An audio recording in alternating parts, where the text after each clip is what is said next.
Graad 8 wiskunde en ons kyk na algebraïese vergelykings. Ek het 4x plus 3 in hakies, minus 2 is 18. Nou ek gaan skryf my 4x plus 3 net eers oor, en dan sal ek sê, kom ons skuif daai minus 2 oor na die regterkant toe.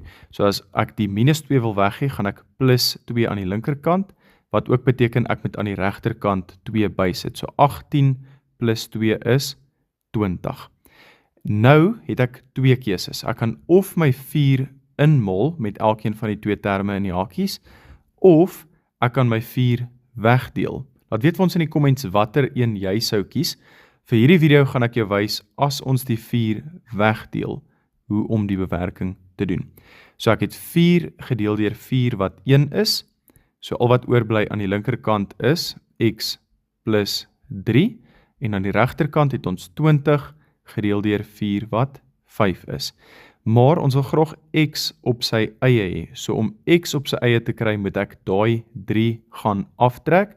So ek het 5, wel eintlik maar 3 minus 3 wat 0 is, en wat ek aan die linkerkant doen, doen ek ook aan die regterkant. So ek het basies 5 minus 3, so x is gelyk aan 2.